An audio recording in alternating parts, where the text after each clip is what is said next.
Hello and welcome to this special episode of the New Arab Voice podcast. At the end of September, the New Arab's Fearless Investigations team published their first story. For months they followed the trail of elephants snatched from their natural habitats in Namibia and whisked away to Emirati zoos. This week, the New Arab Voice presents our special audio version of this investigation. This is Revealed: Wild Namibian Elephants Illegally Sold into Captivity in the UAE.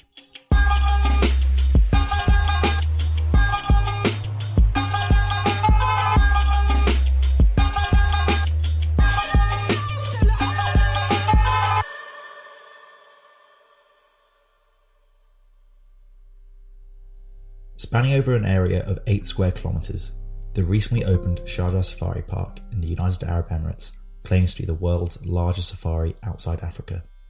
With space for 50,000 animals of 120 species from across the continent, it promises to, quote, simulate the real regions of Africa, unquote, in the Arabian desert. The park's elephant enclosure, entitled the Niger Valley, is large by zoo standards, with an opulent waterfall and pool, but barren of any kind of vegetation one would expect to find in a savanna. There are no fences to be seen, but artificial rock formations demarcate the park boundaries. The Niger Valley is home to 13 wild African elephants. They huddle together under the shade of large umbrellas, the only respite from the glaring sun, up to 50 degrees Celsius heat typical of UAE summers. These elephants are part of a larger group of wild elephants that were exported from Namibia to the UAE in March 2022. Initially captured from their natural habitat in the northwestern Kaminyab constituency of Namibia in early September 2021, they spent 6 months in quarantine captivity. The elephants were then heavily sedated before being loaded into shipping containers, onto a plane, and transferred to their final destinations, the Sharjah Safari Park and Abu Dhabi's Al Ain Zoo. The first of the two state-owned facilities is an initiative of the Environment and Protected Areas Authority, or EPAA. It was established in 2017 by the ruler of Sharjah, Sheikh Sultan bin Mohammed Al Qasimi. The Al Ain Zoo was founded in 1968 by the late Sheikh Zayed, the founder of the UAE. Both facilities are said to be part of the UAE's larger wildlife conservation efforts, and the arrival of the Namibian wild elephants is supposedly part of this project. In reality, the sale served primarily commercial purposes under a cover of conservation, and violated international guidelines that discourage the removal of wildlife from their natural habitat. At the time of publication, 13 elephants are confirmed to be in the Sharjah Safari Park, and 8 to 9 elephants are thought to be in Al Ain Zoo. While the elephants in Sharjah were on display for the public, those in Al Ain have not been seen by the New Arab, and remain enclosed in a large hangar, likely only to be exhibited in the beginning of 2023. Wildlife trafficking is considered to be the 4th most lucrative illicit trade in the world, worth an estimated $15 billion annually. Technically, this is not supposed to be a wildlife trafficking story, but that of an African government selling tuskers to Emirati zoos, yet the export echoes a wildlife trafficking story, given the shadowy intermediaries involved, the violation of international conventions on endangered species, the mistreatment of the elephants, as well as the absence of long-term benefits for conservation or communities affected. Namibia, a for-profit conservation model. Despite being praised by some for its exceptional conservation management policies, Namibia has recently relaxed restrictions on the hunting and sale of wild animals. The southern African nation is now one of the leading proponents of the sustainable utilisation of wildlife. The government's conservation model supports the commercial trade of wild animals and the products derived from them. Namibia, along with other countries in southern Africa, has been a long-time proponent of legalising the ivory trade. Adam Cruz, an environmental journalist who has conducted extensive research on Namibia's elephants, said, Wildlife must have a commercial value in order for it to be protected. They are firm believers in commercialising wildlife. On December 3rd, 2020, the Namibian government announced that it would auction off 170 problem elephants, with offers needed by January 29th, 2021. It was organised on short notice, announced only in a government publication, and took place over the main holiday period. In the tender, the ministry stated the requirements that entire family groups must be captured together using qualified professionals following all international guidelines. On February 15th, 2022, the ministry officially announced that 57 of the 170 elephants had been sold to successful bidders, 37 of which had already been paid for and captured, including the 22 that were destined for the UAE. The remaining 20 auctioned elephants were still roaming free, pending payment in full and the issuance of related export permits. They are expecting to generate 5.9 million Namibian dollars, or $326,000 from the sale in total. Most of the profits were pocketed by intermediaries. According to media reports, South African game farmer Gary Odendaal, whose name was confirmed to be one of the successful bidders, paid $183,000 to the government for the capture of the 22 gentle giants. He had been hired by another South African dealer, Elske Burger, to handle the elephant capture and quarantine. For this, he was paid $950,000. During the quarantine period, it's believed 2 calves were born. Burger then proceeded to handle the export to the Emirati zoos. She declined to respond to the New Arab's questions. The whole deal was reportedly worth around $2.76 million. Burger was also involved in the sale of Zimbabwean elephants to the Dubai Safari Park in 2018, according to the data released by the Zimbabwean government. Too many unruly elephants or a water problem? According to official government figures, as of 2019, Namibia has an elephant population of 24,000. However, conservationists and wildlife experts believe that the real number is much lower. Namibia is well known for its small and unique population of what are considered desert-adapted elephants, roaming the ephemeral river systems in the Kamiab constituency of Namibia. Explaining the reasoning that informed the decision to remove the elephants from Kamiab, Chief Public Relations Officer for the Ministry of Environment, Forestry and Tourism, Romeo Miunda, explains the New Arab. We calculate in terms of the carrying capacity of the area against the current population that is there. The reason why the specific areas, Kamiab included, were selected is because there are too many elephants there. However, in recent years, studies have shown that the desert-adapted elephant population of this region has been in sharp decline due to severe droughts, hunting and conservation mismanagement. It is believed that the elephants sold to the Emirates come from this population, although there is argument over whether or not they are from the true desert population. Given the small numbers of surviving desert-adapted elephants, the export could threaten the group's existence. The Namibian government asserts that the motivation behind the sale of their wild elephants is because of the increase in dangerous interactions between humans and elephant populations across the country, or is referred to as human-elephant conflict, or HEC. Specifically, they claim that in the 4 areas that the elephants were taken from, droughts have driven elephants into farmland in search of water, damaging infrastructure and crops and posing a threat to local farmers. Last June, Gerardo Martinez, head of elephants at Sharjah Safari Park, told the programme Dubai This Week that the elephants were causing, quote, a lot of conflicts in the villages where they lived, unquote, and that the Emirate Safari Park stepped in to save them. Conservationists and wildlife experts have challenged the Namibian government's claims of increased HEC and believe that it is being used as a cover story for a financially motivated sale. The reality is that HEC is a complete fabrication that the Namibian government uses to justify these translocations, said Cruz. He explained that the term itself can be misleading.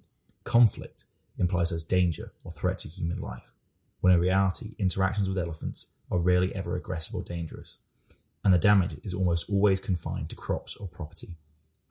The claimed HEC hotspots are in fact commercial farming areas that have expanded in recent years, crossing into elephant corridors.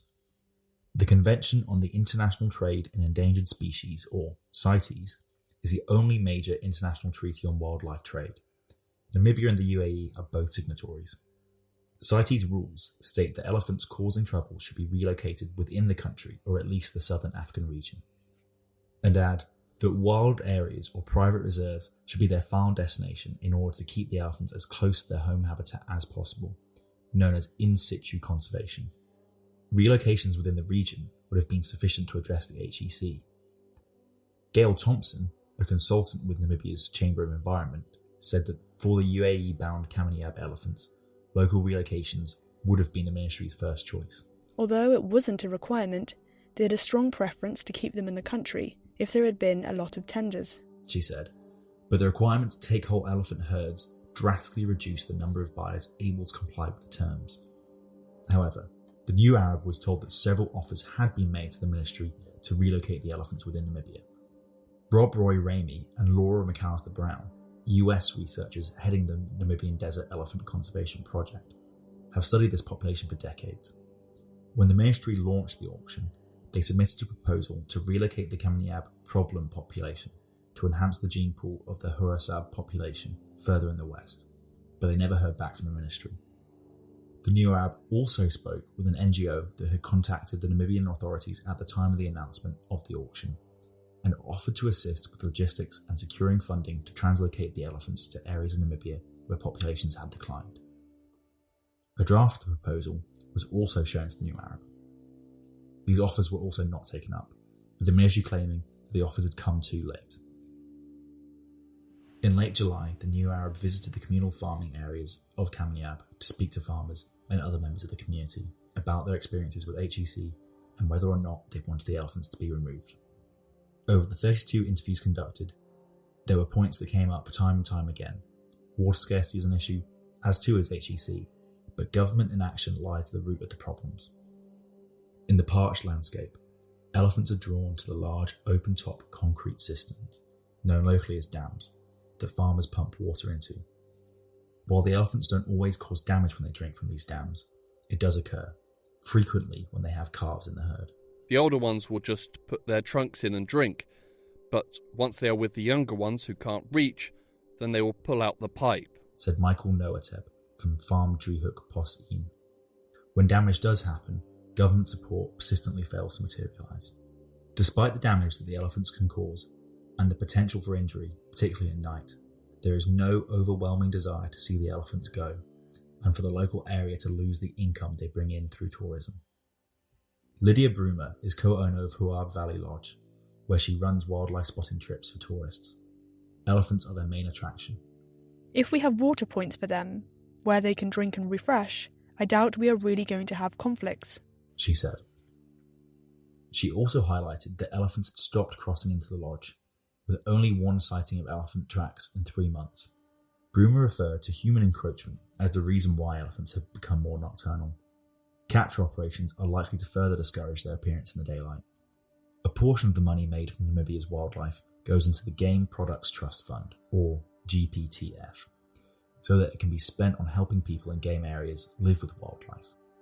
According to a Namibian Environment Ministry statement released on February 15th of this year, $243,400 from these elephant sales has already been paid into the GPTF. However, many of the farmers that the New Arab heard from say they don't currently receive any help from the government and have never heard of the GPTF. In the end, just 10% of the $2.76 million that was reportedly paid by the Emiratis for the elephants went to the Namibian government. Emirati zoos adamant on importing wild-caught elephants. The Sharjah Safari Park officially opened its doors in February 2022. However, plans and preparations to import wild African elephants go back at least a decade, long before the Namibian government announced its intentions to hold an auction. In May 2021, the New Arab spoke to a prominent UK-based zoo operator who said that many years ago he had had a conversation with an Emirati colleague in Sharjah, in which he was told that a very large hangar was being built to house elephants. The most obvious location for this would have been the Sharjah Safari Park. Sharjah's Environment and Protected Areas Authority began to convert their conservation area into a safari park in June 2016.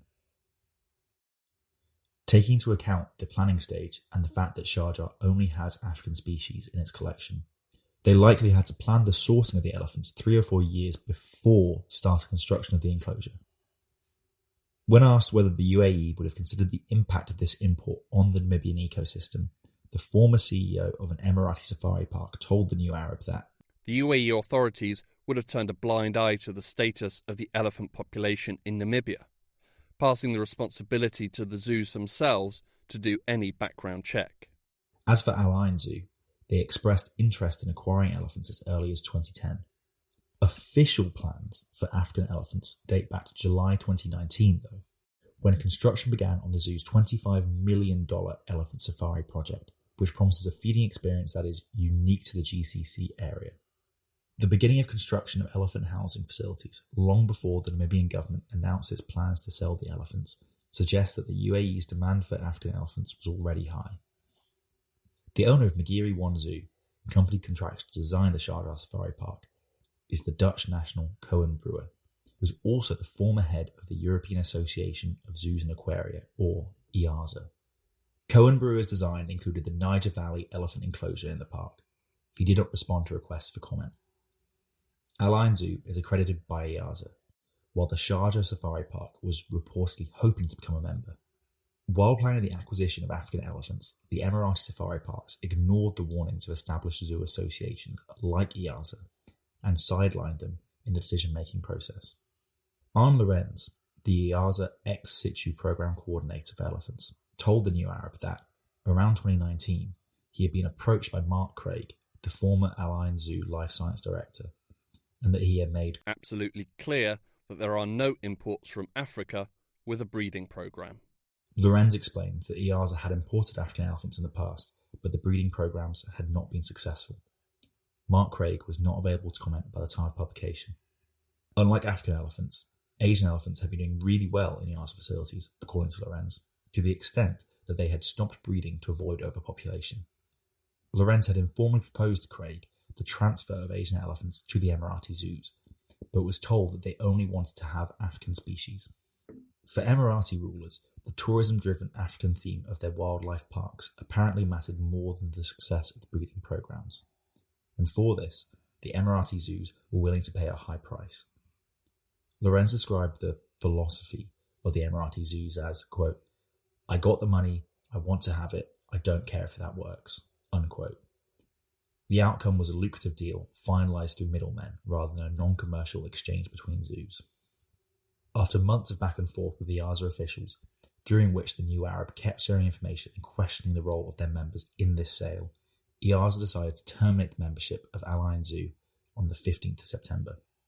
In their statement, they said that the import of the Namibian elephants implied multiple breaches of EAZA rules. It further cited a lack of transparency and the decision to go ahead with the import in spite of EAZA's opposition as reasons for ending the Emirati Zoo's membership. In violation of international treaties.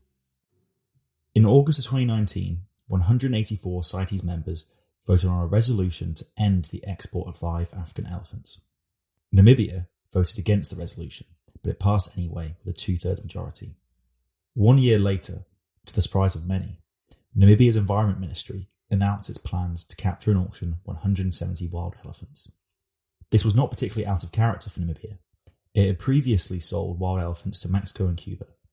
Zimbabwe leads the region's pro-trade agenda, with exports of more than 140 elephants to captivity in China over a 7-year period. However, this happened before the 2019 decision to end these kinds of trades, as they were ruled to not be in the animal's best interests. All species covered by CITES are listed in 3 appendices corresponding to the level of protection needed, with Appendix 1 being the most endangered. Due to the bigger size and stability of the population, Namibian elephants are listed under Appendix 2, meaning that they are not necessarily threatened with extinction, but in which trade must be controlled in order to avoid utilisation incompatible with their survival. Despite the threat of extinction faced by Namibia's desert-adapted elephants, no official distinction is made. Appendix 2 allows for the trade of wildlife, but the amendment passed in 2019 explicitly bars the export of elephants from Namibia, Botswana, Zimbabwe, and South Africa to any country where the elephants are not naturally occurring, except in the case where there is an explicit conservation benefit.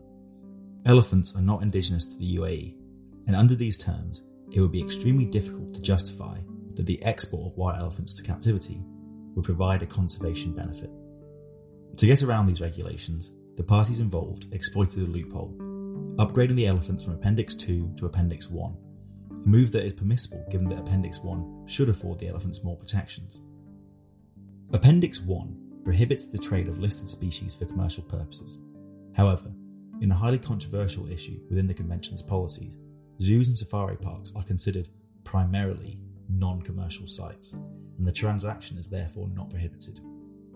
This is considered one of the biggest loopholes in CITES, which has a troubled reputation with conservationists and has drawn widespread criticism. At the Sharjah Safari Park, gold tickets, which include a luxury vehicle and private guided tour, go for $75. The Al Ain Zoo offers an even more exclusive package, a safari SUV experience costing $286. In the 4 months after its opening, Sharjah Safari Park attracted 35,000 visitors. Under CITES regulations, before any trade can be issued, both the exporting and importing countries must produce a non-detriment finding, a conclusion by the country's scientific authority that the proposed trade will not negatively impact the survival of the species. In the case of the 22 wild elephants, no non-detriment findings have been made public from either Namibia or the UAE, as these would have certainly triggered scientific challenges of the conclusions reached. Several animal welfare and conservation groups have independently sought legal opinions regarding whether the wild elephant sale was illegal under CITES provisions, which are binding for member states. The New Arab obtained a copy of an opinion submitted by Cullinan and Associates, an environmental law firm, drafted on behalf of the EMS Foundation, a South African animal welfare group. Lawyers came to the conclusion that, given that the elephants likely came from the desert-adapted population, both Namibia and the UAE could not reasonably be satisfied that the proposed export of such a large number of animals would not be detrimental to the survival of the species. The legal opinion therefore concluded, "We do not believe that it would be lawful for the Namibia CITES authority to issue an export permit under either Appendix 1 or Appendix 2 of CITES. Similarly, we do not believe that it would be lawful for a country outside of the range of states for African elephants to issue an import permit." In response to this investigation, CITES spokesperson David Whitbourne asserted that the CITES Standing Committee considered the issue and do not feel that there was sufficient evidence of non-compliance for it to take action. The 19th meeting of the Conference of the Parties to CITES is scheduled to take place in Panama City in November, and regulations governing wild elephant trade are on the agenda. While all parties involved claimed that the trade was legal and done with the well-being of the elephants in mind, international guidelines were clearly flouted, and involved parties were likely aware of this. Environmental investigative journalist Adam Cruz said, "If the whole transaction was ostensibly legal, as Namibia and the UAE claim, then why was the whole thing very clandestine? It was done under this cloud of secrecy. Clearly something was done that they knew wasn't quite right." International action needed. When the New Arab visited the Al Ain Zoo in late August, the facility was empty with very few visitors. Under the scorching heat, the zoo had come to resemble a desert covered in sandy hills. There are wells that are filled with water every morning, but by the late afternoon they appear to have dried up. Driving around in the air-conditioned SUV, stopping to feed carrots to ostriches and giraffes, the animals, antelopes, zebras, rhinos and lions, appear to be panting, congregating and hiding from the heat under the shade. Once they are on display, these are the conditions the Namibian wild elephants will encounter. To enclose an elephant in anything beyond its natural range is total cruelty, especially if it's grown up in the wild, said Adam Cruz.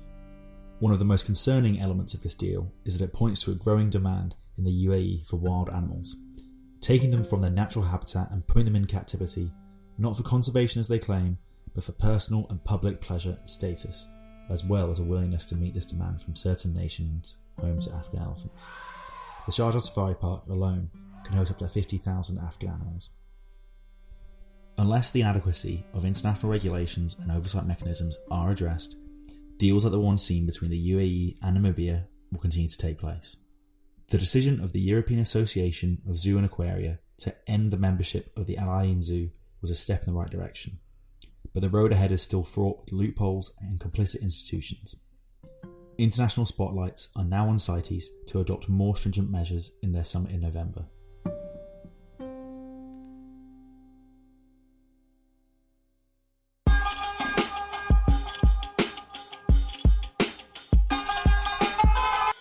Research and writing for this investigation was done by Andrea Gelotti, Ed Caron, Nadine Talat, John Grobler and Tabitha Sanders, with additional contributions from Matteo Mazzolini. It was read by Ed Caron and produced by Hugo Goodrich, with additional help from Rosie McCabe. To read the article in full, head over to the New Arab's website, where you can find additional pictures, videos and documents. A link to the article can be found in the show notes. The New Arab Voice will be back next week. Until then, you can find all our previous episodes on all major podcast platforms. You can also check out our Instagram page and Twitter account, both at the New Arab Voice, for additional content. You can subscribe to the podcast so you never miss an episode, and you can also rate and review, which helps us spread the word. Don't forget to follow the New Arab on Facebook, Twitter and Instagram for all the latest news from the region.